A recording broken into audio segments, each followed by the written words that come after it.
Greetings and welcome to Lazy Cinema, the show where 3 times a week we geek out about movies. And here we have Skin Trade, that was put out in 2015. So technically this is an international film, but look at the DVD cover. You'd think that this would be an awesome movie, right? Right? Well, it's not that only does it have action superstar Dolph Lundgren and martial arts superstar Tony Jaa, it also put together Peter Weller, RoboCop, no, seriously, Michael Jai White from Spawn, and also Ron Perlman himself, Hellboy. So you would immediately think, this movie's gonna be fucking awesome! But then you realize this is only a 96-minute long movie and very low budgeted, and also doesn't promise everything that they say on the box. Let's take a look at the DVD box, shall we? A must-see for action fans. Ooh, scary. 2 cops, 1 mission, no mercy. Yeah, okay, sure. An exhilarating martial arts action thriller. Okay. Massively entertaining. Well, if everything on this box is suddenly a lie, then there's only one thing that you have to say after the movie's done. This movie's fucking garbage! And I do mean that in all honesty. Because, really, when you look at that cast, you think, this is gonna be good. But the movie doesn't use the cast like they should. And I'll talk about more about that at the end of this, but before I begin, I just have this to say. Tony Jaa really needs to be in a superstar action film. He really needs that in his life. The last 2 movies that gave him the action superstardom that he lived off of was The Protector and Unbox the TIE Warrior. He really needs another superstar film. And you know what I think? We should give him a role in Shang-Chi 2. Don't look at me like that. Jackie Chan is already rumored to be in Shang-Chi 2. So why not grab Jackie Chan? Why not also grab Sam Liu, which we know Sam Liu's going to be in it, no duh. Grab Jet Li and grab Tony Jaa. You will have the martial arts crossover we've all been waiting for. But, with that out of the way, and seriously, really, Marvel, if you're listening, if somebody at Marvel is watching this, do me a favor. Put Tony Jaa in Shang-Chi 2. Give him a character. He is an amazing martial arts superstar. Well, with that out of the way, let's take a look at Skin Trade and see why I'm not a big fan of this, though the big names on this movie make me wish I was watching better movies with them. Skin Trade begins with a little girl, at 12, believe it or not, being sold off to be basically a sex human trafficking worker. No, seriously. And the movie does not end up on not showing that fact. She gets drugged up and she almost gets used for a sex tape. What a load. We're then introduced to our former main character, Tony, played by Tony Jaa. Lovely. Who's going to go to work to rescue a girl from being a human trafficker. And we also have Nick Costello, played by the one and only Dolph Lundgren, who's going after a criminal because it's never established at all. The reason why they're doing this is to shut down Ivan Dragunov, played by the one and only Ron Perlman. Now, I love Ron Perlman, but in this movie he feels very off. Again, he's a great actor and he does give a grand performance, but he also has an accent that doesn't exactly sound American. It's his own voice, but still off. Police station, we run into Reed, played by Michael Jai White, and the police commissioner, played by the one and only RoboCop, aka Peter Weller. And is he awesome in this? Sadly, no. Well, they all make plans to go after Dragunov and go and take down him and his sons as a business, but everything sadly turns out for the worse and does not ever get better. But by accident, Dragunov's son gets murdered. Now, this is why I love Ron Perlman, is because we can put him in any scene in any movie, and he still gives a kind of rather good performance, and here he does pretty good. After finding dead sex workers in a container, I left that out because we don't need to see that, he gets interrogated by Weller, Jai, and also Lundgren, to be convinced that this is all his fault. So from here we move over to a strip club. Hey, alright, we get some fan service here. Not really, though. Actually, Tony working undercover with an angel. Well, she has a name, but I forget what her name is. As they're going undercover to find out why this strip club is not what it seems. Turns out that behind the scenes, yeah, I'm not gonna say it, but very well strongly message that they make sex tapes out of them. Gross. As she's rescued by the one and only Tony Jaa, who does not get any awesome points in this movie at all. And this is Tony Jaa that we're talking about here, people. We learn that Frank Castle, Nick Costello, has a family. He has a daughter, and he also has a wife that today is their 13th wedding anniversary, and he completely forgot.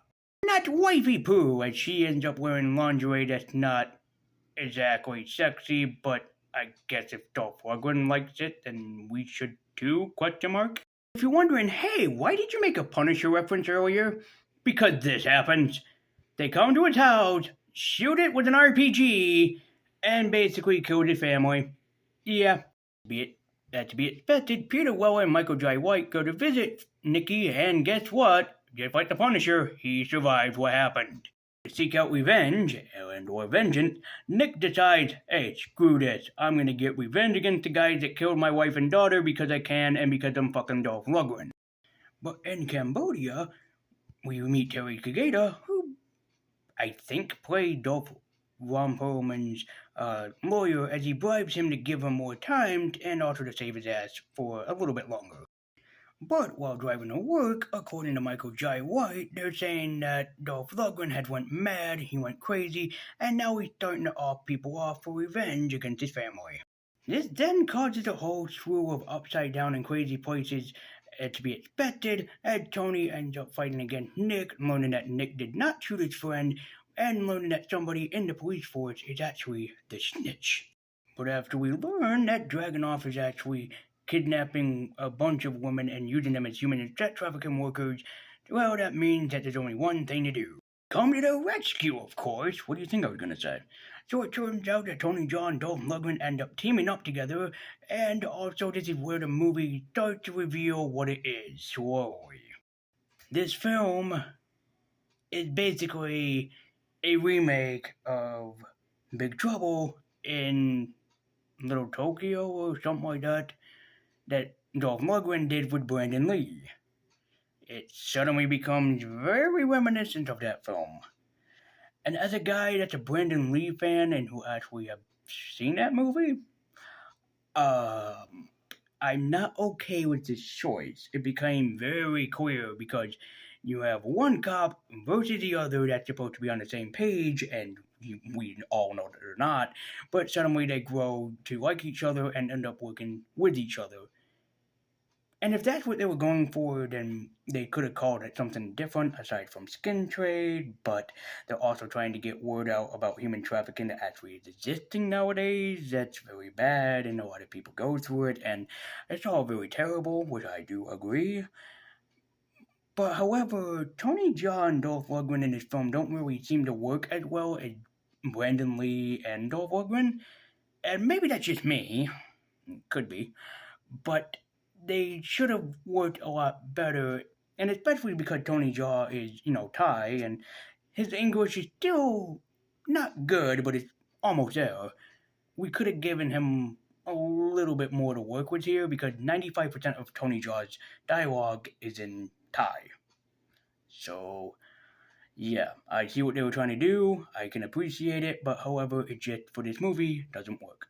Later on, Michael Jai White and Tony Jaa actually have a martial arts contest together, and this is what I hate about the film especially, is that Tony Jaa just ends up getting his ass kicked because, I don't know.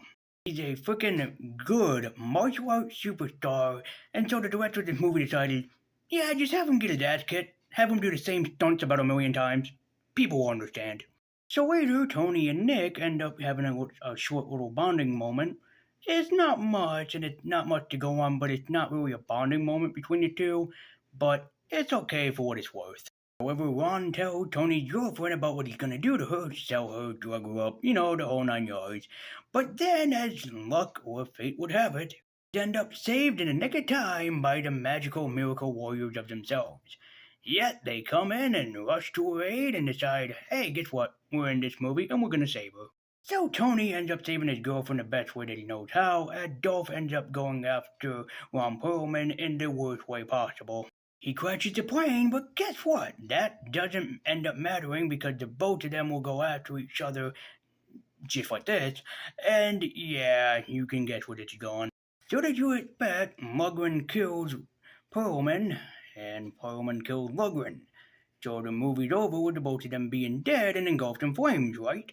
Ron, the movie hints at a foreshadowing event that could lead into a sequel, with Dolph Lundgren realizing that somehow his daughter survived being shot or whatever. And the movie ends with sequel baiting and showing us that Dolph Lundgren is on a bus going to hunt down where his daughter is, basically in the style of Liam Neeson Taken.